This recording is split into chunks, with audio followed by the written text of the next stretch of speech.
Krishna Krishna Hare Hare Hare Rama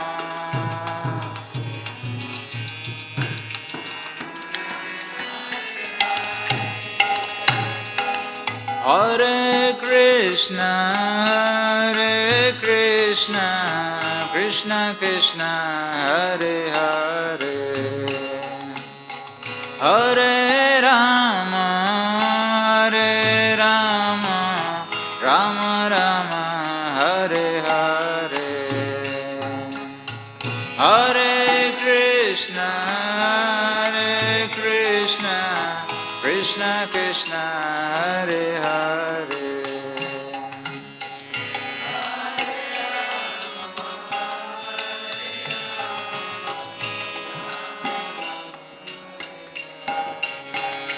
Hare Krishna Krishna Krishna Hare Hare Hare Rama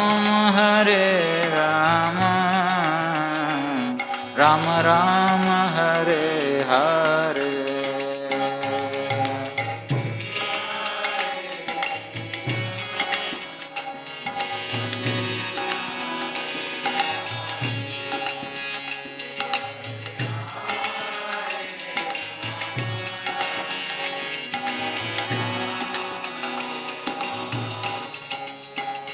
Hare Krishna Krishna Krishna Hare Hare Hare Rama Rama Rama Hare Hare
आई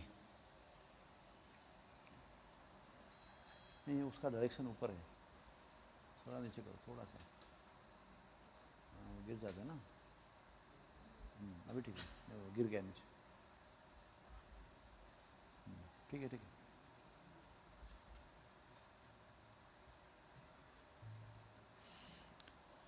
जय राधा माधवा कुंज बिहारी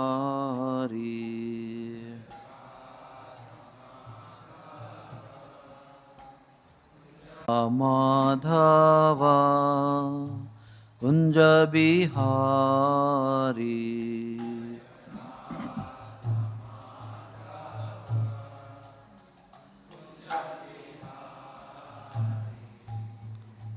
गोपीजन वल्लभ गिरिवरधारी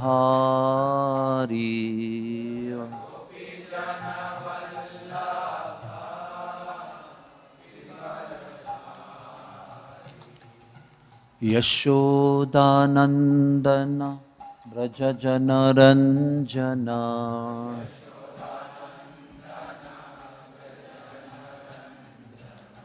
यमुना तीरावनचारी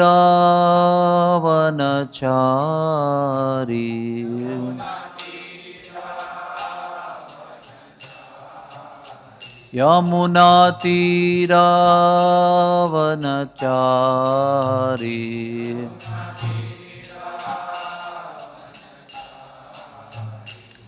जय राधा माधवा कुंज बिहारी।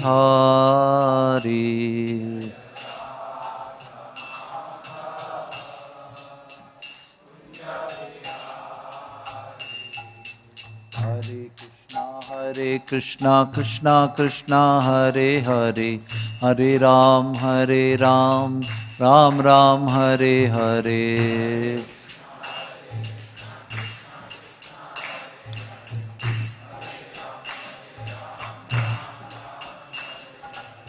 हरे कृष्णा कृष्णा कृष्णा हरे हरे, हरे राम राम राम हरे हरे।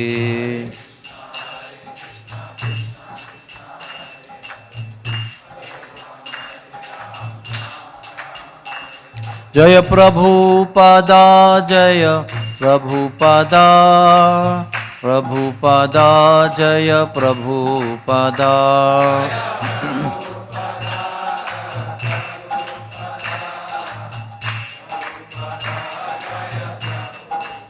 निताई गौर हरि बोल हरि बोल, हरि बोल हरि बोल।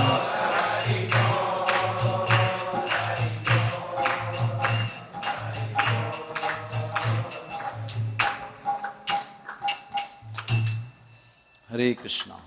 श्री श्री राधा वृंदावन चंद्र भगवान की जय। श्री श्री गौर निताई की, श्री जगन्नाथ बलदेव सुभद्रा माई की, श्रीला प्रभुपाद की जय। ओम नमो भगवते वासुदेवाय, ओम नमो भगवते वासुदेवाय, ओम नमो भगवते वासुदेवाय। सबसे पहले मुझे ये बताया गया है, सूचना आपको देने के लिए, कि 20 अक्टूबर को कार्तिक महीना आरंभ हो रहा है ना, 20 अक्टूबर को, राइट। 20 अक्टूबर से 19 नवंबर तक कार्तिक महीना है। वो महीने में गोवर्धन इको विलेज वाड़ा, उसमें ब्रज मंडल परिक्रमा आयोजित की गई है। 30 दिन की ब्रज मंडल परिक्रमा, उसमें प्रवचन, कथा, दर्शन, क्योंकि आपको पता होगा नहीं, पता नहीं मुझे, लेकिन गोवर्धन इको विलेज में ब्रज मंडल की 91 प्लेसेस रिवील हो चुके हैं। 91 लीला स्थली वहाँ पर प्रकट हुई है, जिसमें समाधियाँ भी इंक्लूड है। वो भी लीला स्थली ना, समाधि भी इंक्लूड है, लेकिन 91 प्लेसेस हो गई है। और वहाँ सब दर्शन कराएंगे, कथा कराएंगे, साथ साथ वर्कशॉप भी होंगे। ब्रज रोटी बनाना है, कंडे कैसे बनाना है, ऐसे सारे बहुत सारी अद्भुत चीज़ें 1 घंटा के लिए चलती रहेंगी। और फिर मंगल आरती है, फिर सब कुछ है। पूरा दिन प्रोग्राम रेस्ट के साथ में अच्छी तरह से किया गया है। और 1 महीने का यस थैंक यू, 1 महीने का भी यात्रा पैकेज है, फिर 15 दिन का एक यात्रा का पैकेज है, फिर 7 दिन का एक यात्रा का पैकेज है, और फिर 3 दिन का भी एक यात्रा का पैकेज है। तो जो जिसमें भी आप फिट हो सकते हो, उसका बुकिंग शुरू हो चुका है। इसलिए आप जिसको आना है, या जिसका काउंसलिंग्स को लेके आना है, जिसको परिवार को लेके आना है, उसमें 3 दिन वाले पैकेज में गोवर्धन पैकेज एक रहेगा, एक नंदगांव पैकेज रहेगा, एक बरसाना पैकेज रहेगा, एक 7 मंदिर वृंदावन का पैकेज होगा, और 15 दिन वाले में 2 कंबाइन किए जाएंगे।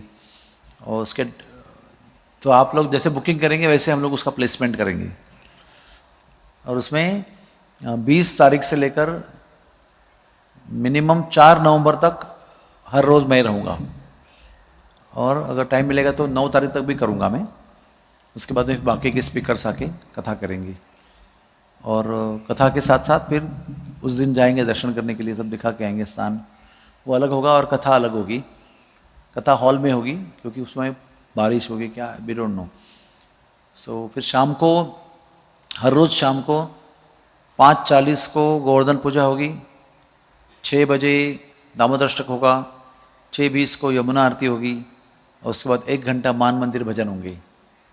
तो रोज़ 2 घंटे का कार्यक्रम इवनिंग का आनंद फिक्स्ड है आपका, और सुबह का मंगल आरती का कार्यक्रम फिक्स है।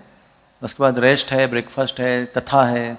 कथा रोज़ 2.5 घंटे कथा होगी, और फिर विश्राम है। विश्राम के बाद में योग निद्रा है, योगासन है, और बहुत सारी चीज़ें हैं, बहुत अट्रैक्टिव चीज़ें हैं। और आपका विश्रांति के साथ भी अच्छा प्रोग्राम है, पैक्ड। सेवा करने का मौका भी है, गार्डन बनाना है, बहुत सारी चीज़ें हैं। तो जिन जिन लोगों को समय है, आप 7 दिन वाले में या 3 दिन वाले में या 15 दिन वाले में, जैसा आपको सुविधा हो। सबसे पहले बुकिंग 30 दिन वालों को किया जाएगा, उसके बाद 15 वालों को किया जाएगा, उसके बाद 7 वालों को किया जाएगा, उसके बाद 3 दिन वालों को किया जाएगा। और आप 3 दिन के 2-3 भी कर सकते हो बुकिंग्स उसके अनुसार। लेकिन शुरू से लेकर एंड तक ऐसा प्लानिंग है हमारा, कोई कथा रिपीट नहीं होगी, वो सीक्वेंस में चलती रहेगी। आप आएंगे तो भी आपको कथा रिपीट नहीं होगी, प्लानिंग ऐसा करेंगे उसका। तो आप लोगों को जिसको परिवार को लाना है, काउंसलर्स को लाना है, फ्रेंड्स को लाना है, वो ग्रुप में आपको बुकिंग करके उधर हो सकता है कार्तिक महीना में। हरे कृष्णा।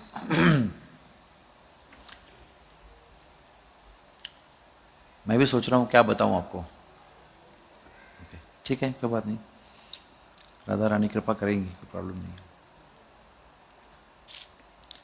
ओम नमो भगवते वासुदेवाय। ओम नमो भगवते वासुदेवाय।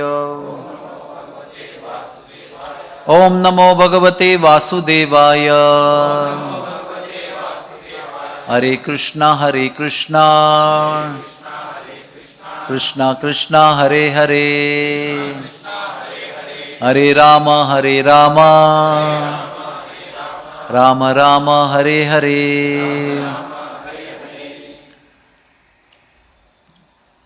साल में 9 करोड़ लोग बरसाना जाते हैं दर्शन करने के लिए, राधा रानी का दर्शन करने के लिए।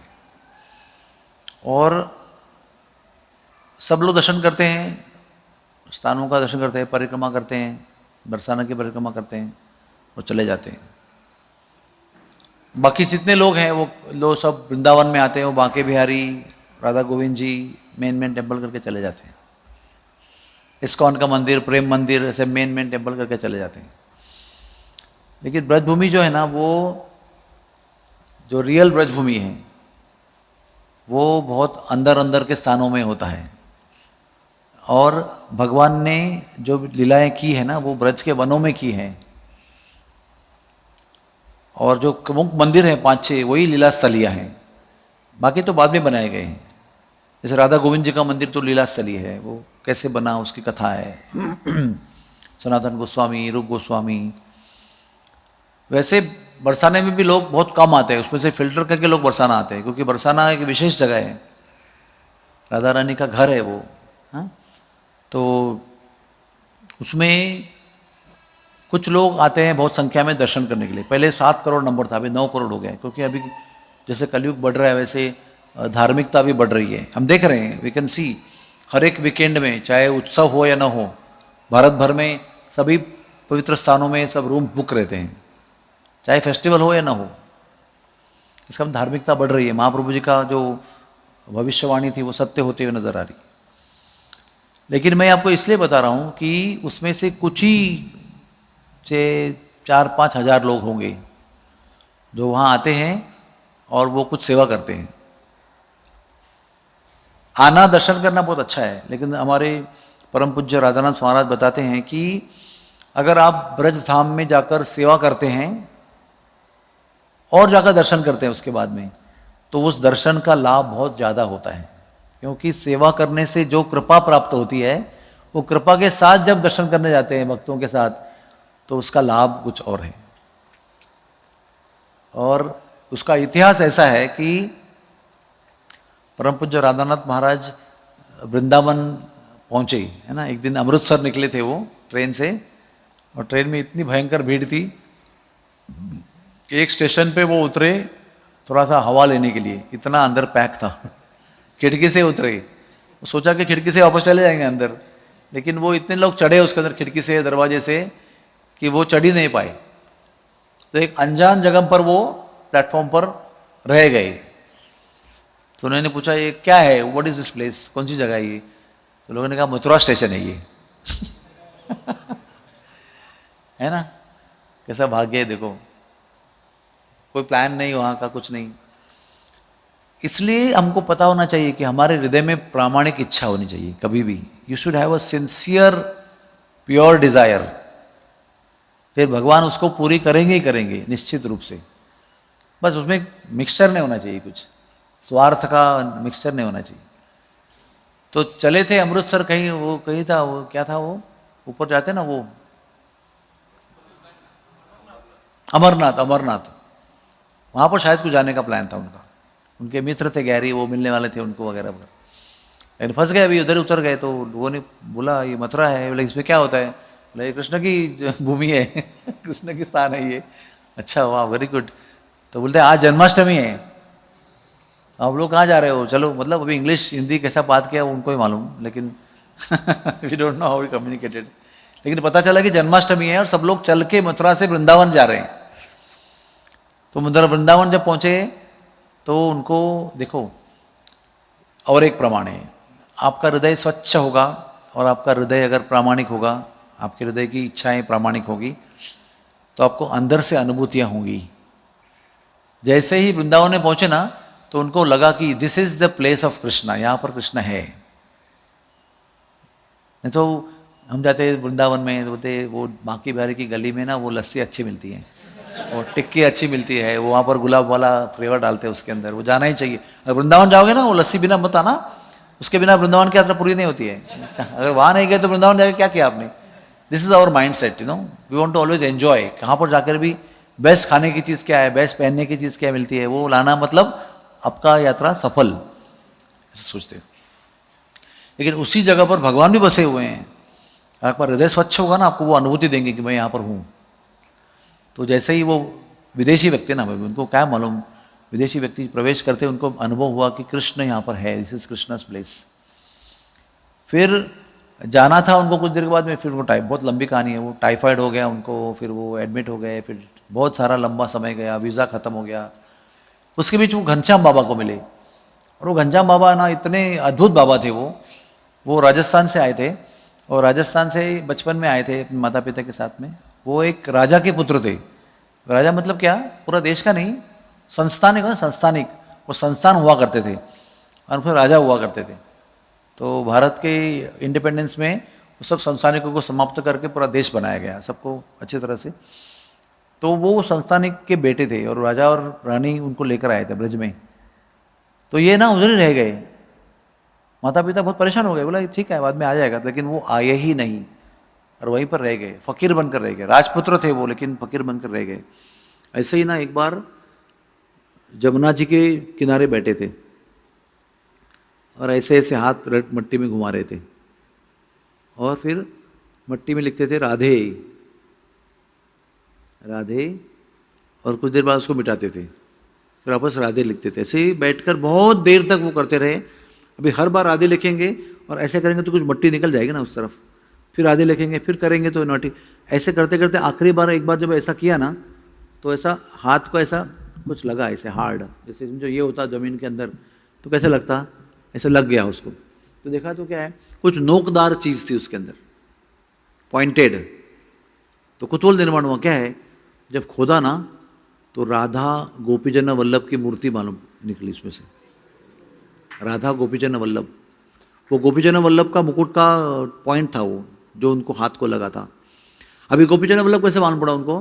क्योंकि कृष्ण की मूर्ति के नीचे लिखा था गोपीजन वल्लभ। इस अद्भुत तरह से उनको ये विग्रह प्राप्त हुए, क्योंकि साधारण चीज नहीं है।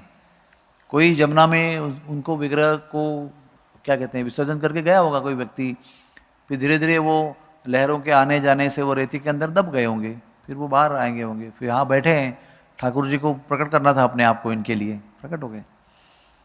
ऐसी सेवा करते थे, क्या कहते हैं उसको, रागानुगा, ऐसे भोजन लेके ना ऐसे उनको खिलाते थे। हमको नहीं करना चाहिए ऐसे, क्योंकि हम लोग उसके इतने योग्य नहीं है। ऐसे सेवा करते थे वो, बहुत ज़बरदस्त। उनके साथ हमारे अभी जो हमारे गुरुजी हैं, तभी तो रिचर्ड थे, वो पहुंच गए वहाँ पर। उनका काफ़ी अच्छा संग रहा उनका, और इतना राधा रानी के पीछे में प्रेम था उनको, घनश्याम बाबा को, तो बहुत सुंदर सेवा किया उनका। और काफ़ी, आपको किताब कितने लोगों ने पढ़ी है? हाँ, बाकी लोगों ने नहीं पढ़ी, वो पढ़िए ज़रूर आप। ऐसा एक पूरा सनसनीखेज मूवी है वो, 4 घंटे का 5 घंटे का, आप पढ़ेंगे तो पता नहीं, जब हॉलीवुड की मूवी निकलेगी ना तो एक ऑस्कर विनर मूवी हो जाएगी वो। ऐसे इसके अंदर इतने प्रसंग हैं बहुत सुंदर। तो वो फिर एंड में जब घनश्याम बाबा का संग समाप्त हो गया उनका, मतलब निकलने का समय आया, तो घनश्याम बाबा ने कहा कि आप ना बरसाने जाओ, वहाँ पर निवास करो, राधा रानी आपको कृपा करेगी। क्योंकि भगवान को खोजते खोजते आए थे ना हमारे गुरुदेव वहाँ पर, तो बहुत सारा परिचय भी हुआ भगवान का, लेकिन उनका राधा रानी के धाम में आपका परिचय अच्छा होगा। तो ये पैदल गए वृंदावन से। हम तो भी ढूंढते ना, कोई टेम्पो है कि टैक्सी है, गाड़ी है, एयर कंडीशन सब देखते हैं हम लोग। अभी तो बहुत सुविधा हो गई आजकल, 1971 की बात कर रहे हैं हम। तो वो चले गए वहाँ पर, और श्री जी के मंदिर में गए, वहाँ पर दर्शन किया। और राधा रानी के मंदिर से जब भी वो मान मंदिर की ओर निकले, तभी रास्ता कच्चा था। वो तो रास्ता हमारे सामने बना है, करीब 92-93 के आसपास बना है वो, मैं 71 की बात कर रहा हूँ। तो वो रास्ता जो था वो भी ऐसे कच्चा रास्ता था, लेकिन उस रास्ते में चलते समय, मान मंदिर तक चलते समय, उनको बहुत अद्भुत अनुभव आए। हम भी बहुत बार चले उस रास्ते, हमको कुछ अनुभव नहीं आया, लेकिन महाराज जी को बहुत अद्भुत आध्यात्मिक अनुभव आए। फिर उन्होंने वहाँ पर 6 महीना निवास किया मान मंदिर में, जहाँ पर मान बिहारी लाल निवास विराजते हैं। तो वहाँ पर उनको एक बार बहुत दस्त हो गए थे, और वो दस्त से इतने दुखी, मतलब इतने पीड़ित हो गए थे, उसमें सांप आया था उनके सामने ऐसे। साहब ने बहुत देर देखा और चले गए। उधर एक गुफा है, नीचे उतरना पड़ता है ऐसे गोल गोल जाके, और गुफा में एक शिला है। वो शिला में राधा रानी रूठ कर बैठा करती थी, अभी भी शिला है वहाँ पर, बहुत सुंदर। उसमें संत लोग भजन करते हैं, बहुत पावरफुल जगह है वो। तो ऐसा ये मान मंदिर का पहाड़ है। तो उसमें फिर वो रमेश बाबा जी महाराज थे, वो वहाँ पर 1952 से भजन कर रहे थे। और ऐसा स्थान है वो कि वो पहले देखो कैसा होता है ना, ठाकुर जी का स्थान होता है ना, जब कोई संत वहाँ रहता है तो वो स्थान भी अपना महात्म्य प्रकट करता है। तो भजन ये एक ही माध्यम है जिससे आपके अंदर की आध्यात्मिकता और आपके स्थान की आध्यात्मिकता दोनों प्रकट हो सकती है। अगर वो तीर्थ स्थान होगा तो वो तीर्थ स्थान का महात्म्य आपके लिए तब प्रकट होगा जब आप वहाँ प्रामाणिक भजन करेंगे तो, या उस स्थान पर किसी संत ने पहले भजन किया हो तो आपके लिए वो उस धाम की जो महिमा है वो आपके लिए प्रकट होगी। अदरवाइज क्या है, मट्टी है, गाय है, गधा है, बंदर है, जो जैसा है वैसा है, कुछ नथिंग ग्रेट अबाउट इट। आप बोलेंगे इतना गंदा क्यों है, साफ क्यों नहीं करता गवर्नमेंट, कुछ करता क्यों नहीं, ऐसा आप बातें करते रहेंगे, और उस स्थान की महिमा जो है वो लुप्त रहेगी। तो वैसे ही कालांतर में क्या होता है ना, ये पृथ्वी का नियम है, कुछ समय आएगा, महाप्रभु चैतन्य आए थे तो सब धाम का उद्धार किया गया था, तो कुछ समय ऐसे रहा, लेकिन बाद में सब लुप्त हो गया। तो जब भी चैतन्य महाप्रभु आए थे तभी वृंदावन धाम पूरा पुनर्प्रकट किया गया था। लोकनाथ गोस्वामी, विगर्भ गोस्वामी, उन्होंने जब आए थे तो सब जंगल ही जंगल था, कोई डिमार्केशन नहीं था। फिर अपने 6 गोस्वामियों ने फिर एक एक करके प्रकट किया, महाप्रभु जी ने राधा कुंड श्याम कुंड प्रकट किया, ऐसे धीरे धीरे स्थान प्रकट हो गए। उसके बाद में फिर स्थान लुप्त हो गए, फिर कोई संत आए, फिर उन्होंने प्रकट किया। वैसे मान मंदिर में एक समय था जिसमें केवल डकैत रहा करते थे। Can you imagine? Radha Rani की मान स्थली है वो। अभी आप ना बाकी सब कुछ हम लोग समझ सकते हैं, लेकिन मान लीला समझना बहुत मुश्किल है, क्योंकि वो बहुत ही एक प्रकार का विचित्र भाव है। राधा रानी का मान करना, कृष्ण का मनाना, एक 8 प्रकार के प्रेम के लक्षण होते हैं, उसमें से मान एक बहुत अद्भुत प्रकार का लक्षण है। 8 प्रेम के लक्षण में राग, अनुराग, रति, प्रेम और बहुत सारे उसमें है। मान उसमें बहुत उत्कट है, और जहाँ पर ये उत्कट लीला बरसाने का कि भी पूरा बरसाना ही ब्रिज में बहुत स्पेशल है, वो बरसाने के अंदर भी मान मंदिर बहुत स्पेशल है, और मान मंदिर में मान लीला सबसे स्पेशल है, तो समझना मुश्किल है।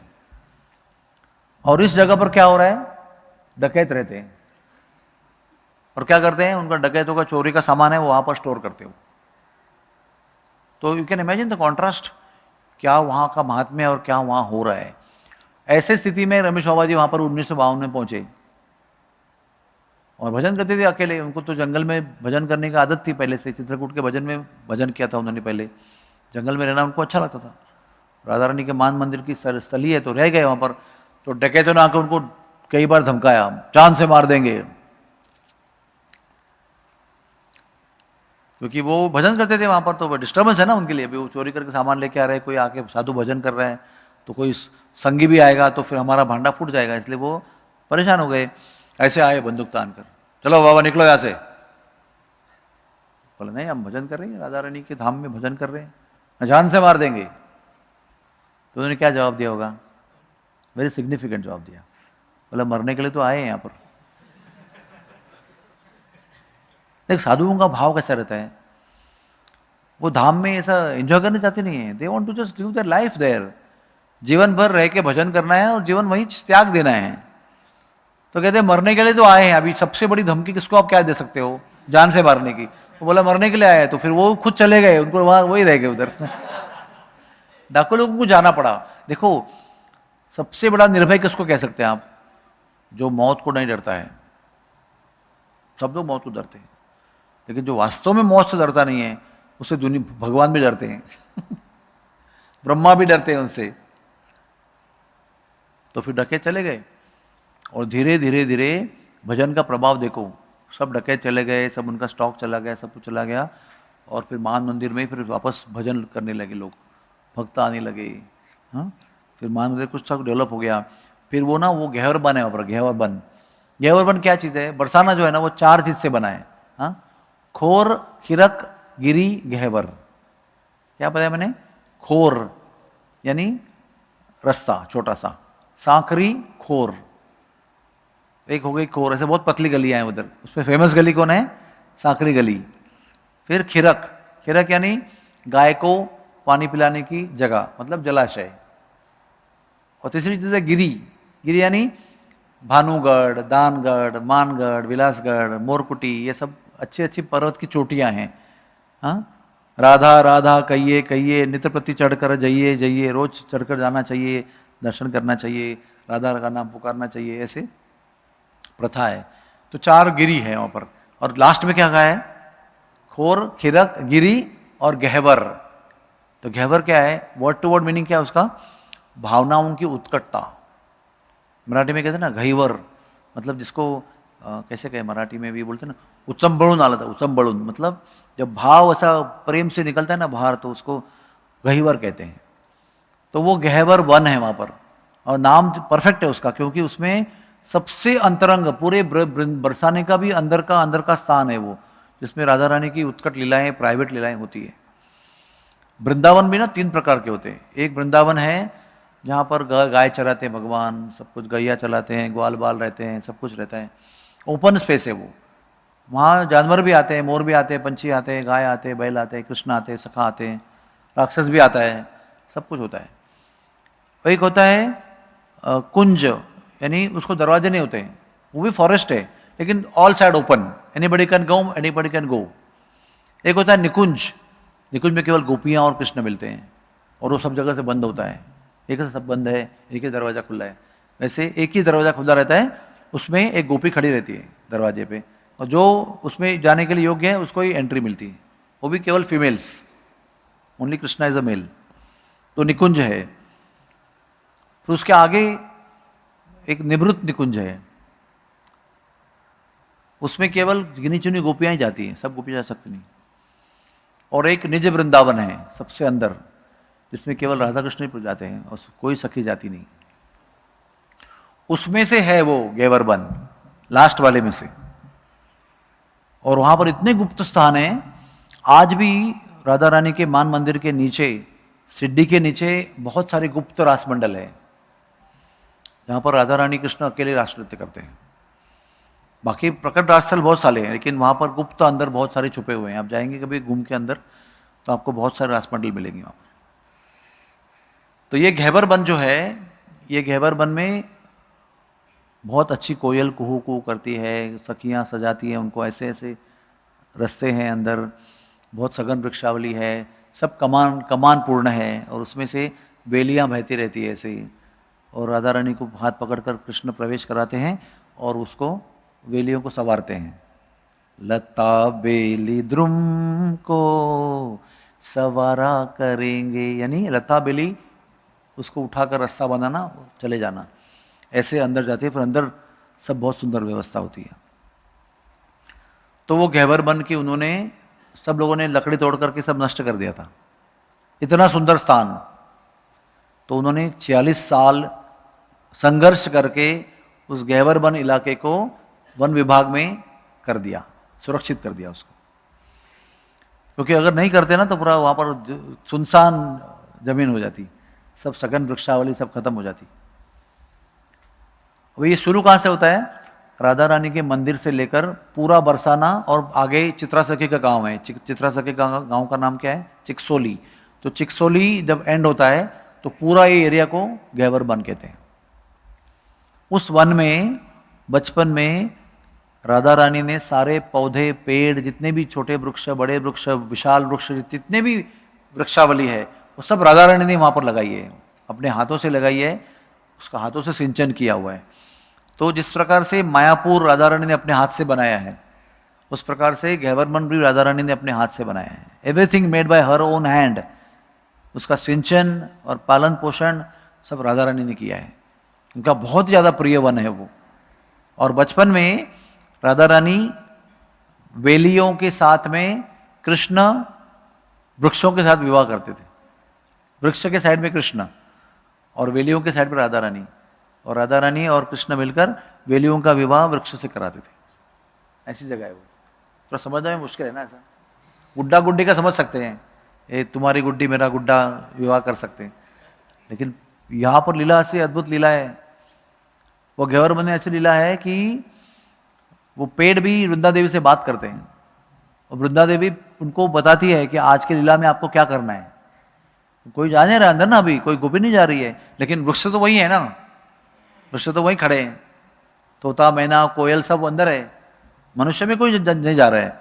तो तोता मैना कोयल वृक्ष वेलियों को वृंदा देवी समझाती है, क्योंकि वृंदा देवी चित्रा गोपी इन दोनों को पक्षियों की भाषा भी आती है, तो उनसे संवाद करते हैं, उनको उनका रोल क्या है बताते हैं।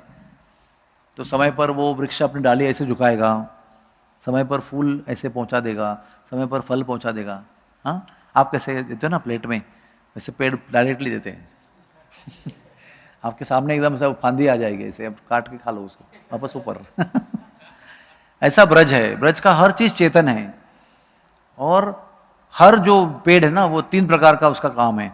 एक जो पेड़ है वो स्वयं राधा रानी है, मतलब या तो वो स्वयं राधा रानी है, जितने भी पेड़ है वृंदावन में, या तो स्वयं राधा रानी का स्वरूप है। राधा रानी सब लता पता बनकर रहती है वहाँ पर।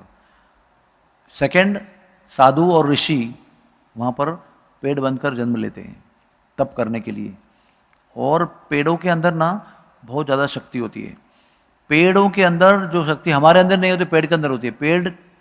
पेड़ जहाँ खड़ा होता है ना, वहाँ पर क्या चल रहा है वो सारी चेतना पेड़ स्वीकार कर लेता है, और आप जाएंगे वहाँ पर तो वो चेतना आपको देता है। तो अगर पेड़ के आसपास बम्बई में समझो शराब पिया जा रहा है, डिस्को किया जा रहा है, व्यभिचार किया जा रहा है, शराब नाच कर रहे हैं, तो नेगेटिव वाइब्रेशन से वो पेड़ सिकुड़ जाते हैं। ये रिसर्च की बात है बाय द वे। और वो पेड़ अगर धाम में है तो पेड़ में इतनी शक्ति होती है कि धाम में वो पेड़ वहाँ के नित्य लीला का दर्शन करते रहते हैं। जस्ट इमेजिन कि why do the sadhus want to become trees. क्या लॉजिक है उसके पीछे? आप पादप बनेंगे, आपको चलने को नहीं होगा, पैर से आपको जमीन से खाना खींचना पड़ेगा, और जो भी है वहीं का वही है। धूप सहन करो, सर्दी गर्म सहन करो, कुछ भी नहीं कर सकते, आप वहीं खड़े हो। फिर भी साधु लोग ऐसा क्यों नहीं बोल रहे हैं कि हमको गाय बननी है? गाय भी बनते हैं वो, ऐसा नहीं है, लेकिन पेड़ बनने का ज़्यादा सुना है हमने। क्यों? क्योंकि पेड़ बनने के बाद में पेड़ के रूप में जो नित्य लीला आपको दिखाई नहीं पड़ेगी, वो पेड़ देखते रहते हैं, ही कैन सी, और वो एब्सॉर्ब करते हैं उसका भाव। इसलिए गुरुदेव हमारे क्या बताते हैं कि धाम में जब जाएंगे ना तो पेड़ के नीचे बैठकर कथा करो, अपने आश्रम के हॉल में बैठकर कथा मत करो, धाम में जाकर उसके कोई पेड़ ढूंढो आप, कोई भी अच्छा वाला, वहाँ बैठकर आसन लगा के कथा करो, क्योंकि वो पेड़ जो है ना वो आपका एंटीना है, वो आपको कनेक्ट करेगा पूरा, और आपके तरफ से आपके मुख से कथा बुलवाएगा अच्छी तरह से। वो आपके लिए रिचार्ज सेंटर है। वो जो भक्त लोग वहाँ कथा करने जाते हैं उनके लिए रिचार्ज सेंटर है। एक बार नासिक की यात्रा मैंने अरेंज की थी और पूरा कथा मैंने आश्रम के हॉल में करने का प्लान किया था, फिर दर्शन करने का प्लान किया था। अचानक मुझे महाराज मिले और पूछने लगे, ओके विश्वरूप कहाँ जा रहे हो, कहाँ जाओगे, कहाँ लेके जाओगे? तो मैंने सब बताया उनको। बोले कथा कहाँ करोगे? मैंने बोला बड़े गौर से बताया मैंने कि मैंने आश्रम के अंदर पूरा कथा का इंतजाम किया है, आराम से कथा करेंगे फिर घूमने जाएंगे। बोले सब कैंसिल करो, सब कैंसिल एवरीथिंग। हर जगह पे जहाँ पर पेड़ होगा वहाँ बैठ कर कथा करोगे आप, उस जगह की कथा। तो उसके बाद में मैंने एक, कब की बात है पता है आपको? 2006 की बात है ये। फिर तब से जितनी भी यात्रा मैंने की है, हर कथा में पेड़ के नीचे बैठ के करता हूँ, या तो नदी किनारे बैठ के करता हूँ, मतलब धाम में कथा करता हूँ। तो ये बात सब कहाँ से निकली कि ये पेड़ जो है ना वो एक तो राधा रानी है, एक तो ऋषि मुनि है, नहीं तो कौन है वो? कल्प वृक्ष है। तो ब्रज के ऐसे पेड़ जो है ना वो, जहाँ पर हर कण जो है वो चिंतामणि है, हर पेड़ कल्प वृक्ष है। ऐसे ब्रज की महिमा है। हर गाय जो है वो कामधेनु है, सुरभि। तो ऐसे पेड़ों से वो सघन वृक्षावली है गहवर मन की। तो वो उन्होंने बचाया। हाँ, रमेश बाबा ने संघर्ष करके 46 ईयर संघर्ष किया, और वहाँ पर हमारे गुरुदेव रहे 6 महीना उनके साथ। वहाँ पर एक पीछे गांव है मानपुर, तो मानपुर में जाकर वो भिक्षा करते थे और भिक्षा लेकर ऊपर चढ़ते थे पहाड़ पर। अभी तो अच्छी सीढ़ी बनी हुई है, जब हम लोग भी गए तभी भी सीढ़ी नहीं थी। अभी 4 सीढ़ी छोड़कर अगली सीढ़ी है ना, वैसे पत्थर हुआ करता था, हम चढ़ के जाते थे उसके ऊपर। ऐसे यंग थे तो प्रॉब्लम नहीं था उस समय। तो भिक्षा करके ऊपर जाना है, और फिर बाबा जी वो भिक्षा को अमनिया यानी भोग मानकर उसको दोबारा ऑफर करेंगे। ब्रज का नियम है ऐसा कि जो भिक्षा करेंगे वो खाए, प्रसाद भी होगा, फिर भी आपके पास आया तो आप उसको इकट्ठा करेंगे, फिर कृष्ण को भोग लगाएंगे और फिर उसको पाएंगे, फिर भोग लगाएंगे और फिर वो बांट कर 3-4 साधु खाएंगे। और पानी चाहिए, वापस नीचे आना है, 2 बकेट लेकर उस पहाड़ में चढ़ के आना है। Can you imagine this? ऐसे वो 6 महीने वहाँ पर रहे हमारे गुरु महाराज। तो कई प्रकार के अद्भुत अनुभव वहाँ पर आए उनको। तो एक अनुभव ऐसा है कि रमेश बाबा जी एक बार सो रहे थे, तो वो डंडा लेके सो रहे थे। तो उन्होंने डंडा क्यों ले रहे हो? तो उन्होंने कहा कि खबर मिली है कि एक शेर आया है। क्या खबर मिली है? कि शेर आसपास घूम रहा है। तो डंडे से क्या होगा? डंडे से क्या होगा? शेर आए तो डंडे से क्या होगा? आप सोते होंगे, डंडा क्या करेगा सोते हुए आदमी के साथ? तो उन्होंने कहा कि देखो, हमारी तरफ से हमको अपना काम करना है, बाकी राधा रानी करेगी। You understand? You do your job, rest Radha Rani will do. तो फिर 6 महीने में वहाँ पर परम पूज्य राधानाथ स्वामी महाराज को बहुत ही अद्भुत आध्यात्मिक साक्षात्कार हुए। और जब निकलने का समय आया तो उन्होंने ये निश्चय किया कि इसी स्थान ने मुझे राधा रानी के कृपा से बहुत साक्षात्कार दिए हैं, तो इस स्थान में कुछ अच्छा काम मैं करना चाहता हूँ। भविष्य में इस स्थान के कल्याण के लिए, उद्धार के लिए मैं अच्छी सेवा करना चाहता हूँ। और वो 71 में फिर चले गए। गए कभी थे? दिसंबर 1971। दिसंबर 2021 को 50 साल इसको पूरे हो रहे हैं। ओके? और दिसंबर 21 को 50 साल पूरे हो रहे हैं, तो उसका महत्व क्या है मैं आपको बताता हूँ। अभी जब वो निकले थे, उन्हें सोचा था कि मैं कुछ करूँगा। फिर वो अमेरिका चले गए। फिर उनको कहा गया कि आप अभी इसके बाद कभी इंडिया नहीं जाओगे 71 में। तो 86 तक उनको वापस कभी इंडिया जाने को मिला नहीं। वृंदावन के जंगलों में भगवान की सेवा करते रहे, पहाड़ पर सेवा करते रहे, दलदल के अंदर। बहुत अद्भुत कहानी उनकी। तो 86 में वो वापस आए। तभी भी वापस जाने के लिए आए थे, अचानक उनको कहा गया कि आपको इधर रहना है। उनकी अथॉरिटी ने बताया इधर रहना है आपको, यहाँ का संभालना है आपको। तो वो 86 में सबसे पहली यात्रा वृंदावन लेकर गए थे। और हमको क्या बताया उन्होंने? मथुरा स्टेशन पर हमको रिसीव किया। किसने? यात्रा एडवांस पार्टी ने नहीं रिसीव किया, परम पूज्य राधानाथ महाराज खुद खड़े थे वहाँ पर प्लेटफॉर्म पे हम लोगों को रिसीव करने के लिए। हम लोग केवल 22 जन थे, लड़के और लड़की मिलकर, विद्यार्थी, मेडिकल स्टूडेंट वगैरह 22 जन थे। उनको महाराज ने हमको रिसीव किया। और स्टेशन पर ही एक प्रवचन दिया, वेलकम वेलकम एड्रेस। अभी तो पंडाल में होता है ना वेलकम एड्रेस, एक शाम को होता है, एक दिन पहले। तो हमारा वेलकम एड्रेस मथुरा स्टेशन पे हुआ, सीमेंटेड प्लेटफॉर्म, अभी तो टाइल प्लेटफॉर्म हो गया ना, सीमेंटेड प्लेटफॉर्म था, उबड़ खाबड़। क्या बताया उन्होंने, बहुत सारी बातें बताई वृंदावन के बारे में, लेकिन एक बात बताई कि ब्रज में जाते समय हृदय के अंदर के कोने में राधा रानी की कृपा की निरंतर याचना करते रहनी चाहिए। You have to constantly pray for the mercy of Radharani at the bottom of your heart, constantly throughout your stay of Braj Bhumi, till you go back. क्योंकि ब्रज में रहने का रहस्य जो है वो कई प्रकार का हो सकता है। आपका शरीर गया, टिक्की खाई, लस्सी पी, अपने यहाँ पर खरीदी किया, लोही बाजार गए, बहुत सारा सामान खरीदी किया, हरे कृष्णा टी शर्ट खरीदी किया, हरे कृष्णा माला खरीदी, बहुत सारा कर सकते हैं आप। वो एक प्रकार की यात्रा है। लेकिन आत्मा प्रवेश अगर ब्रज में होना है तो राधा रानी की कृपा के बिना नहीं हो सकता है। वहाँ पर तो कृष्ण भी उनकी कृपा के बिना प्रवेश नहीं कर सकते। तो हमारी क्या कथा, हाँ सोचो आप। इसलिए वहाँ पर कोई कृष्ण नहीं बोलता है, वो सब द्वारका में और कौन से स्थान है बहुत सारे, जय श्री कृष्ण, वो सब जगह वहाँ चलता है। लेकिन वृंदावन धाम में प्रवेश करते क्या बोलते हैं, राधे राधे, जय श्री राधे। क्योंकि ये सब जानते हैं कि यहाँ पर कृष्ण कृष्ण बोलने से ना कृष्ण देखते हैं ना और कोई देखता है, लेकिन राधे राधे कहने से कृष्ण भी देखते हैं, राधा भी देखते हैं इसलिए सब लोग राधे राधे पुकारते हैं। ये रहस्य की बात हो गई ना। रिक्शा वाला भी, हमको क्या लगता था, राह दे मतलब रास्ता दो, ऐसा लगता था पहले हमको, क्योंकि टांगा वाला भी राधे राधे बोलता है। क्या मतलब वो हॉर्न नहीं था ना उस समय, तो राह दे, तो वो भी सही है, क्योंकि वही राह देती है हमको भक्ति मार्ग में जाने के लिए, है ना। तो ये रहस्य है उसका। तो 86 में जब हम लोग पहले गए तो ये यात्रा हुई, हम लास्ट में बरसाना पहुंचे। ये बरसाने का महिमा देखो आप, कैसा धाम है वो। हाँ, घूमते घामते गए। अभी कैसा ना, अभी कैसे यात्रा में होता है, पूरा ब्रेकफास्ट, उसमें एक दिन इटालियन, एक दिन क्या पता नहीं क्या क्या, बंगाली, एक दिन साउथ इंडियन, एक दिन नॉर्थ इंडियन, एक दिन पराठा, एक दिन सांभर इडली, ऐसा सब यात्रा मेन्यू होता है आजकल, मालूम है क्या। और पूरा धुआंधार आनंद रहता है उसके अंदर। उस जमाने में कैसे होता है मालूम है, उस जमाने में नो इंतजाम ऑफ खाना। वो जमाने में यात्रा मतलब क्या, सिर्फ चलना है आपको। एक रूम रहेगा रहने के लिए आपको, सब लोग खचाखच भरे होंगे उसके अंदर, एक बॉडी टेकने के लिए जगह होगी और बाकी आपको चलना है बस। उसमें टेम्पो से चलना है, नो प्लानिंग, रिक्शा बस कोई प्लानिंग नहीं, कोई भी ऑन द स्पॉट रागा नुगा प्लानिंग करेंगे, चलो टेम्पो आ रहा है चलो बैठ जाओ, सब लोग जाते हैं। ऐसा करते करते कहीं मौका मिला तो याद करते रहे कि महाराज को, महाराज लंच का क्या करना है, बोला अगले साल में देखेंगे, नेक्स्ट प्लेस विल सी, महाराज भूख लग रही है महाराज, नेक्स्ट प्लेस। तो वो दिन क्या हुआ ना, नंदगांव गए हम लोग, उधर भी खाने का इंतजाम नहीं हुआ, 4 बज गए।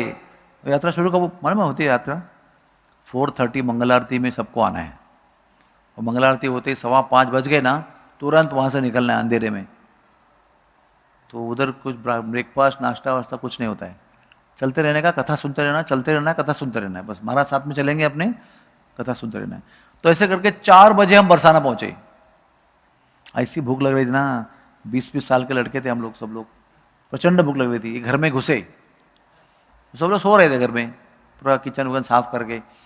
जैसे हम लोग गए फट करके उठे और सब रसोई में भागे, तुरंत वो चूल्हे का, वो मट्टी का चूल्हा जलाया, फटाफट आटा गूथा, ऊपर से भी सब्जी सब खत्म हो गई, तो सारे अचार के डब्बे निकाले, पूरे ऐसे सब लगाए, 4-5 प्रकार के अचार, और धड़ाधड़ हाथ की रोटी बनाना शुरू हो दिया। और 22 लोग तो बैठे थे, भूखे ही थे, सबको गरम गरम गरम गरम रोटी खिलाई। वो 1 घंटा लीला चली, 1 घंटे तक सब लोग खा रहे, 1 2 3 4 चलते रहे, कोई रुकने का नाम नहीं ले रहे, सबको भूख लग रही है जबरदस्त। और वो भी बड़े प्रेम से खिला रहे हैं, ना जान ना पहचान, एक ही पहचान का आदमी है वो राधानाथ स्वामी, क्योंकि वो 6 महीने 15 साल के पहले वहाँ रह चुके थे, इनके घर में भिक्षा करते थे और काफ़ी उनका सम्मान था उधर, तो उनको देखकर सबको रोटी खिलाई। और फिर हम लोग दंग रह गए, मतलब unknown people are coming there to 22 in number. ये है बरसाने के ब्रजवासी, कभी भी आओ और खाना खाओ, कोई प्रॉब्लम नहीं, आपका परिचय देने की जरूरत नहीं, आपको ID Aadhaar card not required, you are hungry, come, बैठो, रोटी पाओ। आते ही पहले क्या बोलेंगे? बैठो, रोटी पाओ। आज भी पहले जाएंगे, पहले क्या बोलेंगे? रोटी पाओ, फिर रोटी खिलाएंगे। अभी तो मशीन आ गए, पहले तो हाथ की रोटी बनाते थे। और ब्रज में अभी भी रिवाज है कि एक होता है बेल के रोटी बनाते ना, ऐसे आप लोग बेल बनाते, गांव में ऐसे बनाते रोटी, ऐसे ऐसे ऐसे ऐसे करके बनाते, बहुत सुंदर। फिर उसको ना सीधे चूल्हे में डालते हैं, वो उसमें कंडा रहता है गाय का, प्योर कंडा, उसके अंदर उसको ऐसा खड़ा करते हैं, ऐसा फुलाते हैं, ऐसे खड़े करते हैं, ऐसे फूल जाता है वो। फिर उसको निकालते हैं, फिर इतना मक्खन डालते हैं, लो, it's like a biscuit, no, एकदम कुरकुरीत, क्रिस्प, कर्रा रहता है बहुत, वो बहुत सुंदर। तो जब हमारे प्रियजन आते हैं ना कोई घर पे, तो वो लोग हाथ की रोटी बनाते हैं, बाकी लोगों को बेल के खिलाते हैं। तो ये महाराज जी को हाथ की रोटी खिलाते थे, हमने देखा उनका प्रेम। महाराज जी कहते हैं कि ये लच्छो दीदी का हाथ का रोटी खाना मतलब विश्व में सबसे बेस्ट प्रसाद यही है कि इनके हाथ की रोटी खाना। और ऐसे महाराज जी ने वहाँ पर खाना बनाया हुआ है, वहाँ महाराज ने रोटी बनाई हुई है, उनको महाराज ने खिलाया हुआ है, बहुत सारा चीज़। तो उसके बाद भी हम वहाँ पर गए, फिर रमेश बाबा जी ने मुझे कहा कि इनको गाने के लिए बताओ। तो मैं गया, हिंदी में बताया कि महाराज जी कह रहे हैं आप गाओ। तो एक पुराना सा बाजा निकाला, ऐसा एकदम, बाजे को देखिए ना आपको लगेगा कि बाजा बजेगा कि नहीं बजेगा, ऐसा बाजा था वो, इतना पुराना। उन्होंने जैसे खोला ना उसको, क्या बजाया उसको, लगा बाप रे, इतनी कला थी। वो बचपन में भारत में गोल्ड मेडलिस्ट थे वो संगीत सभा में, 12 साल की उम्र में, he was gold medalist in music. ऐसे बहुत महान संगीतज्ञ थे वो। उन्हें ऐसे दो भजन गाए ना, मैं तो मेरी सूझबूझ ही भूल गया उस समय, मेरे को पता नहीं था मैं कहाँ पर हूँ, ऐसे में हाँ की लहरों में लहर रहा था उस समय। तो संत के अंदर वो शक्ति होती है कि जीव के हृदय की भक्ति की तार छेड़ने की शक्ति संत के हृदय में होती है। सबके तार छेड़ दिए उन्होंने उस दिन, सब लोग मंत्रमुग्ध हो गए पूरे। राधा रानी, ये अपरिचित व्यक्ति, उनका ऐसा परिचय कराया उन्होंने कि आज तक वो परिचय हृदय में फिट है। इसलिए संत का संग करना चाहिए। संत जो है ना वो, अमितो कंगाला कृष्ण कृष्ण बोली धाये तव पाचे पाचे, कृष्ण से तुम्हारा कृष्णा दीते पारो, तुम्हारी शक्ति आचे, ये तुम्हारे अंदर शक्ति है कि हम कृष्ण को आप दे सकते हो। जैसे राधा रानी और कृष्ण को देने की शक्ति संत में होती है। राधा कृष्ण कभी स्वयं अपने आप को आपको अर्पण नहीं करेंगे, संत के माध्यम से ही अर्पण करेंगे। सारे साक्षात्कार, सारी अनुभूतियां, उसकी चाबी सब संतों को देकर रखी है उन्होंने, और जिसको देना है उसके साथ में वो चाबी खोल देते हैं उसके लिए, जिस पर रीझ जाते हैं वो चाबी खोल देते हैं। ऐसे ये बता रहा था मैं कि जो मान मंदिर डकैतों का जगह था, कि संत ने आकर वहाँ पर भजन किया, इसलिए आज वो इतना वाइब्रेंट जगह हो गया है। आप जाएंगे तो आपको लगेगा कुछ है, सब जगह ब्रज है, लेकिन कुछ जगह पे आपको लगेगा कि कुछ है यहाँ पर शक्ति, क्योंकि कुछ जगह पर, सब जगह ब्रज है लेकिन कुछ जगह पर डकैत अभी भी रहते हैं, मार झाड़ करते हैं, अभी भी सब जगह सब कुछ होता रहता है।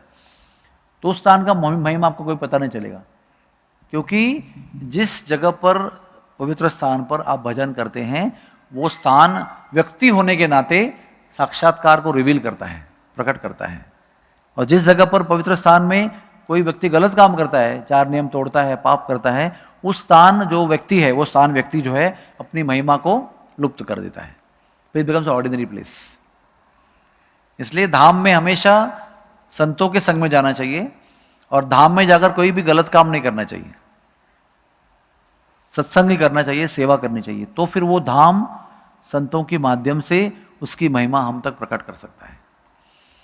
इसलिए सबसे पहला परिचय किसका हुआ? हमारा मान मंदिर का हुआ। उसके बाद में फिर हम जाने, अरे विलासगढ़ भी यहाँ पर है, अरे दानगढ़ भी है। और आज भी विलासगढ़ के बारे में इतना क्यों पता नहीं है? क्योंकि वहाँ पर कोई संत नहीं है, वहाँ पर कोई बताने वाला भी नहीं है। तो हर जगह पे बताने वाला कौन चाहिए? साधु चाहिए। तो फिर वहाँ पर एक गहवर कुंड है, गहवर वन के बीच में। जितने भी पेड़ महत्वपूर्ण बताए गए ना अपने शास्त्र में, कौन से बताइए, आप बताइए कौन से पेड़ स्पिरिचुअली बहुत इंपॉर्टेंट है, बताइए। हाँ, अश्वत्थ यानी पीपल का पेड़, और वटवृक्ष बरगद का पेड़। अश्वत्थ कृष्ण का स्वरूप है, बरगद शंकर जी का स्वरूप है, और बोलो जोर से बोलो, प्रॉब्लम क्या है? कदम, कदम भी राधा रानी का स्वरूप है, और तमाल वो कृष्ण का स्वरूप है। फिर औदुंबर यानी गुलेर का पेड़ वो एक है, फिर नीम का पेड़, और कौन सा, आंवला का पेड़, और हाँ केले का पेड़ बहुत इंपॉर्टेंट है। ऐसे कुछ अराउंड 10-12 पेड़ हैं जो बहुत महत्वपूर्ण हैं। वो सारे पेड़ वहां पर गहबर कुंड के आसपास है और कहते हैं कि उसकी गहराई पाताल तक पहुंची हुई है। अभी वो देखने का काम है, सब रिसर्च वाला काम है। तो वो गहबर कुंड जो है वहां पर राजा रानी रोज 64 सखियों के साथ विहार करती है उस जल कुंड में। और उसके सामने मोरकुटी है, एकदम ऊपर है ऐसे। वहां से ग्वाल बाल उनको डिस्टर्ब करने के लिए लड्डू फेंका करते थे उनके ऊपर। आज लोग टमाटर फेंकते हैं, अंडा फेंकते हैं, लेकिन ये लीला में बहुत स्वादिष्ट लड्डू फेंका करते थे ऊपर से। ऐसी लीला है वहां की। तो ये गहबर कुंड है ना, वो देवताओं को प्रसन्न करने वाला स्थान है। वहां पर एक मंत्र है, उसका प्रणाम मंत्र लिखा है कि देवताओं को भी साक्षात्कार कराने वाला स्थान है ये। यहाँ पर देवता भी आकर अपना रीझते हैं वहां जाकर। और उसके ऊपर सीढ़ी है मान मंदिर की। तो बरसाने के भक्त कैसे हैं, ब्रजवासी कैसे हैं, इसका हमको वहां पर कैंप से अनुभव हुआ। और एक मैं आपको बताता हूं, सबको बताना चाहता हूं कि एक बात है यात्रा करना और दूसरी बात है सेवा करना। बीच में हमारी बात चल रही थी कि 9 कोटि लोग आते हैं, कुछ लोग सेवा करते हैं। तो महाराज जी जब 86 में आए थे, फिर हमने दोबारा एक बार झूलन यात्रा में यात्रा की। और झूलन के बाद में हम लोग ऐसे ही बहुत एक बार गए थे, तो उस समय तक हमारे यहाँ पर कैंप शुरू हो गए थे।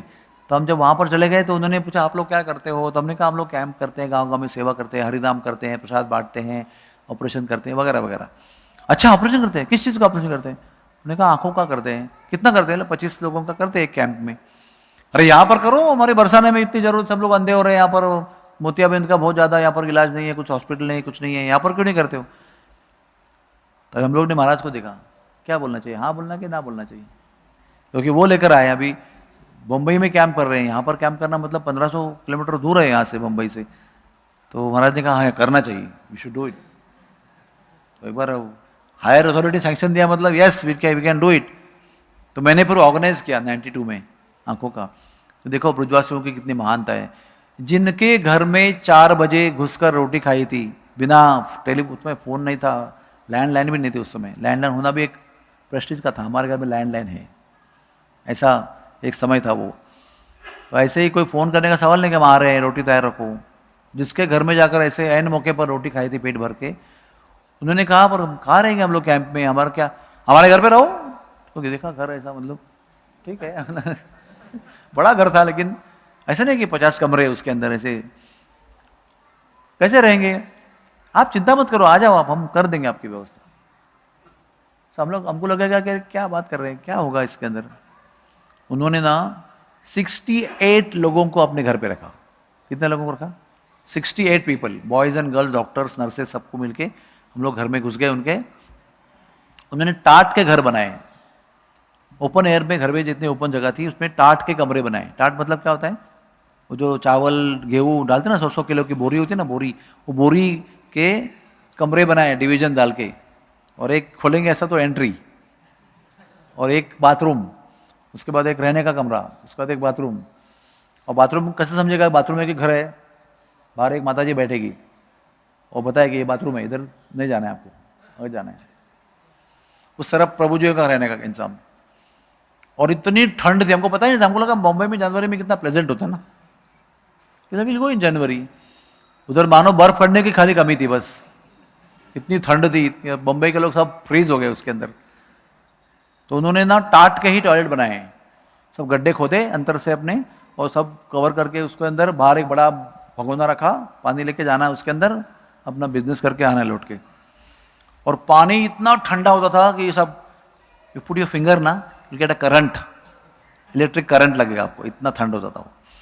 तो वो अगर सुबह आपको गर्म करना है पानी ना, तो शाम तक गर्म ही होता रहेगा पानी, आपको मिलेगा नहीं। तो क्या करते थे, रात को 12 बजे उनके घर के लोग बड़े भगोने में पानी आधा गर्म करके रखते थे, और फिर 3 बजे उसको सुबह उठकर वापस गर्म करते थे। तो आपको आधा घंटे में पानी गर्म मिलेगा। ऐसे वो लोग ने हमारी सेवा की है, बोलो 68 लोगों की। यहाँ पर भी पानी देना है, इधर भी पानी देना है, और सबको रोटी खिलानी है घर पे बना के सबको। सब यंग जवान लोग थे, ठंड का मौसम है, कितना खाते होंगे। सबको दूध पिलाते थे, घर के गाय का दूध, सब लोगों को रात को आपने दूध लिया सबको देते थे, सबको कंबल मिला कंबल देते थे। और हमने उनको सोते हुए देखा नहीं 23 दिन तक। वो whole time they are awake only till we go to sleep, they are awake. When we get up in the morning, early morning, already awake. कोई चूल्हे में लकड़ी डाल रहा है, कोई पानी गर्म करने के लिए रेडी कर रहा है, कोई दूध गर्म कर रहा है, कोई नाश्ता गर्म कर रहा है। ऐसा से उन्होंने हमारी सेवा की। घर में रखा हमको 23 दिन तक ठंड के अंदर, सबको रजाई दिया, सबको ब्लैंकेट दिए, सबको दूध पिलाया, गर्म पानी दिया स्नान करने के लिए। और उनके घर में मेरा ऑफिस था, कैंप का ऑफिस, उनके घर पे एक रूम दिया था कि इधर मेरा ऑफिस। ऐसा अद्भुत लोग हैं। और हम लोग तो रह रहे हैं, लेकिन देख रहे हैं कि बाहर उनका 24 घंटे भंडारा चल रहा है। Anybody comes, eat prasad and go. Simple, roti sabzi, that's all, खाओ चलो। आज की बात नहीं कर रहा हूं मैं, 92 की बात कर रहा हूँ। और अभी तो पूरा भंडारा एकदम बड़ा हो गया है, उन्होंने सब मशीन लाए हैं रोटी की, और दिन में सैकड़ों प्रसाद पाते हैं उधर। अभी रेसिडेंट लोग ही कितने हो गए उनके, 250 लोग रेसिडेंशियल है उनके पास। मान मंदिर के साधु, स्कूल के विद्यार्थी, घर के लोग, आने जाने वाले मिलकर 250-300 लोग तो रोज खाता प्रसाद पाते हैं, नो चार्जेस। राधा रानी सब चला रही है। और कोई ऐसा सीजन नहीं है, दिवाली के दिन 7 दिन करते हैं, राधाष्टमी 7 दिन करते हैं, 24/7 all through out the year चलते रहते हैं। कितनी श्रद्धा है उनके अंदर। देखो पैसा कहाँ से आएगा, कोई चिंता नहीं है, पैसा आ रहा है कहाँ से आ रहा है उनको पता नहीं है। ऐसे अद्भुत लोग हमने वहाँ देखे हैं। एक हमारी डॉक्टरनी थी, वो जा रही है, कैंप में काम करते ना वो, तो लोग, बहुत लोग पहचानते कि माता जी ने ऑपरेशन किया था, मेरी दादी का ऑपरेशन किया था, मामी का ऑपरेशन किया था। एक बार वो जा रही, दर्शन करने जा रही है, तो वहाँ से वो ब्रजवासी माँ जो है अपनी बेटी को ना स्कूल लेके जा रही है। एक हाथ में बैग है, एक हाथ में टिफिन है बेबी का, उसमें रोटी दी, थोड़ा सब्जी रोटी दिया है उसको, वो लेके जा रही है। रास्ता में माता जी मिलती, डॉक्टर ने, माता जी क्या कब से दिन मिली नहीं, तुम कब से आ रही हो, कितने दिन हो गए आए नहीं तुम। तो अच्छा हुआ गले वले मिले। बोलते चलो घर पे ही रोटी खाने। नहीं अभी जल्दी में हूँ, मुझे जाना है जरा, तुरंत दर्शन करके वापस जाना है। अच्छा घर पे नहीं होगे रोटी खाने के लिए, ये लो। बच्चे का रोटी निकाल के दे दिया। डॉक्टर ने बोल रही है अरे बच्चा है, स्कूल जा रहा है ना वो, मैं तो आगे आके रोटी खाऊंगी आपकी। अरे पता नहीं कब आओगे तुम रोटी खाने के लिए, मैं तो उसको दोबारा रोटी जाके बीच वाले समय में जाके, मध्याह्न काल में जाके दे के आऊंगी उसको, लेकिन तुम कहाँ मिलोगी मुझे। बच्चे की रोटी निकाल के दे दिया उसको। देखो ये केवल ब्रज में हो सकता है और कहीं नहीं हो सकता है, बता रहा हूँ आपको। ये सब राधा रानी के धाम का महिमा है, सब माँ के प्रेम का महिमा है। इतनी त्याग प्रवृत्ति, प्रेम प्रवृत्ति और कहीं नहीं हो सकती है। यहाँ पर कैसा लिखा होता है, सावधान, कुत्तों से सावधान, डोर पे लिखा होता है, भाई अंदर ही मत आओ। कुत्ता का नाम लिख के रखा है, कभी फोटो भी लगाते कुत्ते का। वहां पर आप किसी भी घर में कभी भी प्रवेश कर सकते हैं, बिलीव मी, नो एग्जैगरेशन। कभी भी आप प्रवेश करो और बोलो भैया भूख लग रही है, बैठो रोटी पाओ, सब्जी पाओ, जो भी छाछ पियो, कभी भी जाओ। हमारी महाराज की यात्रा में हम लोग यही करते थे। बार बार पूछने के बाद कोई व्यवस्था होती नहीं थी, तो महाराज का पूछा, महाराज भिक्षा करें क्या? अरे हाँ जाओ भिक्षा करो। हम सब लोग young boys and girls will go and झोपड़ी में जाके भिक्षा करते थे हम लोग। मुंबई के डॉक्टर्स ब्रज के झोपड़ी में, मट्टी की झोपड़ी में जाके बोल रहे मैया भूख लग रही, खाना खिलाओ। तो मैया तुरंत रोटी वोटी ला के दे रही है। सब 4-5 घर से रोटी इकट्ठा करते थे, सब्जी, छाछ, मक्खन। और हम लोग, अभी भी याद है कि अक्षय वट ना, अक्षय वट नाम की जगह है, उसके नीचे बैठकर हमने महाराज को सब ला के दिया था। और महाराज ने सब बैठकर सबको बांटा था, हमने उसको खाया था, वो भी हाथ में रोटी ऐसे, उसमें खा रहे हैं सब लोग। लेकिन बम्बई में जाओ किसी के घर पे, अपनी बिल्डिंग में जाओ, पहचान वाले लोग, बोलो भैया भूख लग रही है रोटी खिलाओ, तो क्या बोलेंगे, तुम्हारे घर में रोटी नहीं है क्या? कितना डिफरेंस है। तो ये समझने के लिए हमको धाम में जाना चाहिए कि धाम की महिमा क्या है, धाम में रहने वाले लोगों की महिमा क्या है, उनका भाव क्या है। हाँ, उनके अंदर राधा रानी के धाम में मैंने देखा है ग्रैटिट्यूड इतनी होती है ना, अनबिलीवेबल। 92 में ऑपरेशन किया है किसी का, 92 में, आज भी आकर मिलता है व्यक्ति। वो जो 6 साल का बच्चा था, अभी वो 36 साल का हो गया है, उसको 2 बच्चे हो गए हैं, लेकिन वो भी आता है, बोलता है आप, हमारा ऑपरेशन आपके कैंप में हुआ था, मैं 6 साल का था, दोनों आंखें से अंधा था मोतिया बिंदु के लिए, और आपने दोनों का ऑपरेशन बम्बई जाके करवाया था, और आज मैं शादीशुदा हूँ, मैं किसान मतलब खेती करता हूँ। आज भी मिलने को आते हैं और रोटी मक्खन दे के जाते हैं। आप लोग क्या करें, 1 साल आएंगे थैंक यू बोल के जाएंगे, 30 साल क्यों आएंगे आप, याद भी नहीं रहेगा। वहाँ के लोगों में वो मैंने देखा है, राधा रानी की कृपा ऐसी है कि एक बार किया हुआ उपकार जिंदगी भर नहीं भूलते वो लोग, और लगातार उसका रिपेमेंट करते रहते हैं। और हर रोज हर कैंप में कुछ लोग आते हैं, रोटी मक्खन छाछ देके जाते हैं डॉक्टरों के लिए। तो ये सब जो है ना, ऐसा भी होता है, ये विश्वास रखने के लिए वहां जाना चाहिए हमको। तो फिर क्या हुआ, फिर महाराज जी को तो इच्छा थी कुछ रिपे करने की, तो महाराज ने उस समय 89 में तुरंत हाँ कर दी, कैंप होना चाहिए। मैंने बताया ना आपको, हम लोग कितना करते हैं, 25 ऑपरेशन करते हैं ना आपको, तो आप अभी यहाँ करो। फिर हमने तुरंत वहाँ पर ऑर्गेनाइज कर दिया, ठंड के मौसम में उनके घर पे रहे, और 185 ऑपरेशन किए हम लोग ने first time. 185 was a big number from 25 number. फिर उसके बाद में फिर 220 हुए अगले साल, फिर 280 हुए, फिर 385 हुए, फिर ऐसे करते करते अभी हम 1100 ऑपरेशन करते हैं हर साल में। फिर 1992 से लेकर 2007 तक हमने ऐसे एनुअल कैंप किए। लेकिन लोग बोलते थे हमारे पास इतने पेशेंट है, आप जा रहे हो, अभी कभी करोगे, अगले साल आओगे, हमारा कैसा होगा, हम अंधे हो जाएंगे। तो हमने कहा कि नहीं, यहाँ पर भी बहुत ज़रूरत है। तो जगह भी ढूंढ रहे थे हम लोग, जगह नहीं मिल रही थी। तो हमारे जिस जगह पर रहते थे उस जगह पर एक आश्रम के ओनर थे, उनको पता चला कि हम लोग कैंप करते हैं और जवान लोग अच्छी सेवा करते हैं, तो जगह ढूंढ रहे हैं। बोले क्यों जगह ढूंढ रहे हो आप, हमारे आश्रम में आपको बांध के देते ना हॉस्पिटल, आप यहीं चलाओ, यहीं पर से कैंप करो, यहाँ पर भी सेवा करो। तो उन्होंने अपने खर्चे से हमारे डिज़ाइन के अनुसार हमको एक छोटा सा अस्पताल बना के दिया, ऑपरेशन थिएटर, चेकअप जगह, और चश्मे की दुकान, बैठने की जगह, रिसेप्शन, एक छोटा सा स्ट्रक्चर बना के दिया। वहाँ पर हमने 2007 में मंथली कैंप शुरू किए, क्योंकि फुल टाइम हमको आना मुमकिन नहीं था। तो एनुअल कैंप करना है और हर महीने में 1 से 7 फिक्स डेट वहाँ पर जाना है और 100 ऑपरेशन करके आने हैं। साल में कितने करने हैं, 700-800 करने हैं एनुअल में, और महीने वाले में 100 करके आना है। फिर भी हर महीने के एंड में जगह नहीं है, लोगों को ऑपरेशन बाकी है, कब होगा, वेटिंग लिस्ट है बड़ी। तो फिर जोर लगाया बहुत, और फिर हमने 2011 और 12 में वहाँ पर ज़मीन खरीदी, चिकसोली में, वहाँ पर चित्रा सखी का गांव है, और ज़मीन खरीदी 5 एकड़। और फिर महाराज ने हमको कहा कि मेरी ये इच्छा थी उस समय, अभी रिवील किया महाराज ने, कि अभी अस्पताल बनना चाहिए और गांव में बहुत बढ़िया सेवा होनी चाहिए। तो उस भूमि का जो भूमि पूजन है वो दिसंबर 13 तारीख को 2021 को है, जब महाराज के वहाँ जाकर 50 साल पूरे होने वाले हैं।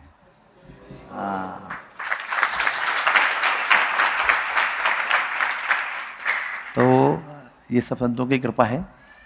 और मेरा कहने का तात्पर्य ये था कि बिना संतों की सेवा किए हुए कोई आध्यात्मिक अनुभूति नहीं होती है, ये ध्यान रखना। आपके जीवन में अगर संत नहीं है कोई, और अगर आपके जीवन में कोई संतों की सेवा नहीं हो रही है, तो आपका जो स्पिरिचुअल लाइफ है ना, वो ऐसा एक सुपरफिशियल स्पिरिचुअल लाइफ रहेगा, उसके अंदर कोई अनुभूतियाँ नहीं। आप बहुत पंडित होंगे, श्लोक पढ़ेंगे, श्लोक उद्धृत करेंगे, कोशिश करेंगे, सब कुछ करेंगे, आपके हृदय में अनुभूतियाँ नहीं होगी। वो अनुभूतियाँ उत्पन्न करने के लिए आपके जीवन में एक संत होना चाहिए, और उस संत के द्वारा आपके हाथ से सेवा होनी चाहिए, यानी संत की सेवा होनी चाहिए और उनके आदेश पर बाकी संतों की सेवा होनी चाहिए। एक आपको महाभारत की कथा बताता हूँ, आपको उसका प्रमाण मिलेगा। महाभारत की कथा में क्या हुआ, युधिष्ठिर महाराज और बाकी पांडव और उनकी पत्नी द्रौपदी ये सब वनवास भोग रहे ना। तो वनवास में हिमालय में गए, वो हिमालय में भी गए थे। तो वहाँ पर अंग में वस्त्र नहीं है, बर्फ गिर रही है, खाने के लिए अन्न नहीं है, रहने को जगह नहीं है, ऐसे वो चल रहे थे। इतने क्रश हो गए थे, इतने बीमार हो गए थे कि एक जगह पर ऐसे हुआ हिमालय में कि द्रौपदी और चारों भाई, तीनों भाई, नकुल, सहदेव और अर्जुन, ये सब बेहोश हो गए और गिर गए ग्लानि से। एक ही भीमसेन थोड़े जगह थे और युधिष्ठिर महाराज दोनों जगह थे। तो भीम से उनको ना ये अपनी बड़े भाई की अवस्था और छोटे भाइयों की और पत्नी की अवस्था देखकर बहुत ऐसा तिलमिला उठे वो, और बहुत कुछ बोलने लगे वो। कहते भीम, कहते आपका आपका धर्म पालन जो है ना उसका क्या फायदा है, आप इतने धर्म धर्म करते हो, आपका नाम धर्मराज है, what is the use of following this dharma, आपके धर्म ने, धर्म पालन ने आपने क्या दिया आपको। हाँ, आपकी इतनी यज्ञ सेनी पत्नी है, यज्ञ से उत्पन्न हुई सुगंधित पत्नी है, देखो बेहोश गिरी है आज, देखो ये गांडीवधारी विश्व विजेता धनुषधारी को देखो, धनुधारी को देखो, अर्जुन को बेहोश पड़ा है आज वो, कहाँ गई उसकी वीरता, खाने को अन्न नहीं उसको। और आप ऐसे हो कि तीनों लोगों पर राज्य करने की आपकी योग्यता है, you are such a qualified person, you can rule the 3 worlds, Indra will bow down to you, इतना आपकी योग्यता है। और आप देखो वन में भटक रहे हैं यहाँ पर, बिना वस्त्र के, बिना भोजन के, ऐसे बहुत कुछ बोलता है वो। आप हमें आगे दीजिए, ये धर्म वरम जब छोड़ दीजिए, आप बोलिए मैं भीम और मेरा भाई अर्जुन दोनों ही काफी है, पूरे सबको समाप्त कर देंगे हम लोग। ये सब करने की जरूरत क्या है, ये छल करके आपको वनवास में बिठाया हुआ है, ये कोई सत्य काम करके बिठाया नहीं है, इनका सब नाश कर देना चाहिए। आप इतना सत्य सत्य करते हो तो सत्य जो है वो बल से प्राप्त करना चाहिए, ये नियम से पालन करते बैठेंगे तो जन्म भर जंगल में रहना पड़ेगा। ऐसे वो उद्विग्नता से बोलते जा रहे। युधिष्ठिर महाराज शांत रूप में सुन रहे हैं, और इसकी कोलाहल सुनकर वो बेहोश लोग भी जग जाते हैं। हाँ, इतने जोरों से बातें हो रही है, और भी दिखा नहीं ऐसे कि भाई भीमसेन इतने जोर से अपने बड़े भाई से बात कर रहे हैं, it's like unheard of. So they wake up, Draupadi उठ जाती है, नकुल सहदेव उठ जाते हैं, अर्जुन भी उठ जाते हैं, भैया भैया क्या हो रहा है। और जैसे वो देखते हैं ना वो क्या बोल रहा है, तो सब उसमें हाँ में हाँ मिलाते हैं, yes yes he is right, what he is saying is right. एक तो बेहोश में जग गए और तुरंत उसी के साथ हो गए। तो धर्मराज बोले, शांति से बोले उनको, देखो मैंने धर्म का पालन करने का जो भी प्रण लिया है वो तुम्हारे बलबूते पे नहीं लिया है। Not that because you will support me I will follow dharma, मैंने मेरे बलबूते पर धर्म का पालन करने का निर्णय लिया है। और अगर आपको ये बर्डन लगता है, बोझ लगता है, तो अभी मैं आप लोगों को रिहा कर देता हूं मेरे बंधन से, कोई जरूरत नहीं है। गुस्से से नहीं बोल रहे, शांति से बोल रहे कि आप लोग आज अभी इस वक्त से मुक्त हैं, स्वतंत्र हैं, आप चले जाओ, आपको जहां रहना है जो करना है करो, मेरा जो भी नियम है वो मैं पालन करूंगा, आप मुझसे मुक्त हो। तो वो सुनकर ना भीमसेन चरणों में रोते रोते फुट फुट कर रोते गिर गए, अर्जुन भी रोते रोते फुट पर गिर गए, चरणों में गिर गए। तो कहते भैया हमें धर्म और न्याय की पहचान नहीं है, बिल्कुल भी डोंट नो व्हाट इज धर्म, व्हाट इज न्याय, what is right, what is wrong, हम तो केवल आपको जानते हैं। और आपकी इतनी बुरी अवस्था देखकर हमको बहुत बुरा लगा, इसलिए हमने बोला, लेकिन भैया आप जो कहेंगे, अगर आपको वन में सुख है तो हमको भी उसमें सुख है, आपको जंगल के बर्फ में सुख है तो हमको भी सुख है, आप जो कहेंगे उसमें हमको सुख है। तो उस जगह पर आचार्य टिप्पणी देते हैं कि ऐसे एक महात्मा का जीवन में सहारा लेना चाहिए। ओके, ऐसे एक महात्मा का जीवन में सहारा लेना चाहिए जिसके सहारे से आप जन्म मृत्यु के बंधन से मुक्त हो सकते हो। तो वहां पर और एक पटपोट आता है, वो पटपोट ये है कि अगर आपको भगवत धाम जाना है तो आप जन्म जन्मांतर तक साधना कर सकते हो, लेकिन भगवत धाम नहीं पहुंचेंगे। क्यों? जब तक गुरु नहीं स्वीकार करेंगे। और जो गुरु स्वीकार करता है, हाँ, आचार्यवान बीजामाम, क्या श्लोक है वो, जो आचार्यवान है, निष्ठावान है आचार्य के प्रति और आचार्य की सेवा करता है, वो कहते हैं इसी जन्म में भगवान की प्राप्ति कर सकता है। That is the secret behind all the things. यस्य प्रसादात भगवत प्रसादो, यस्य प्रसादात न गति कुतोपि।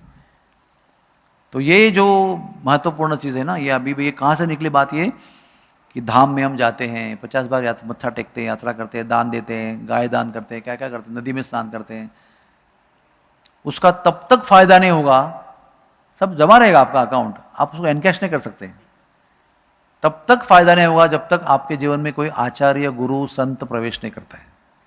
और उसकी सेवा में आप जब लगते हो तब फिर आपको वो साक्षात्कार होने लगते हैं। जो आपने सब किया ना, जप किया है, ध्यान धर्म किया है, पुण्य किया है, तीर्थ किया है। तो वृंदावन में जाने की रहस्य क्या है, बरसाना में आने का रहस्य क्या है, वहाँ के ब्रजवासियों की जब आप सेवा करेंगे तब आपको वो समझेगा रहस्य क्या है वहाँ का। मैं आपको एक उदाहरण बताता हूँ। एक तो वो माता का उदाहरण मैंने आपको दिया, बच्चे की रोटी निकाल कर दे दिया उनको, है ना। रात में हम लोग कैंप में जाते हैं ना, राउंड लेते हैं, पेशेंट लोगों को ऑपरेशन हुआ है तो हम लोग जाके राउंड लेते हैं, कोई तकलीफ में तो नहीं है, कोई कष्ट तो नहीं है, ऐसे राउंड लेते हैं हम लोग। तो ऐसे हम लोग एक बार रात को 1 बजे हमारे वार्ड में राउंड लेने गए थे। तो डिम लाइट था, पूरा बंद था, सब कुछ सो रहे, बहुत ठंड का मौसम है तो पूरा रजाई ओढ़ कर सो रहे हैं। उसमें पेशेंट के एरिया में से राधे राधे ऐसा आवाज आ रहा है। तो हमको लगा कि कोई दर्द होगा, पोस्ट ऑपरेटिव पेन होगा, उसको चक्कर आती होगी, बीपी बढ़ गया होगा, कोई आंखों में दर्द होगा। तो हम लोग उस तरफ गए जहाँ से आवाज़ आ रही है। नर्स को लेकर के, भाई देखो कोई पेशेंट रो चिल्ला रहा है, देखो कुछ तकलीफ होगी उसको। रजाई उठाई तो क्या देखा, एक नहीं 4 रजाई उठाई जहाँ से आवाज़ आ रही है। चारों जगह पर रजाई उठाने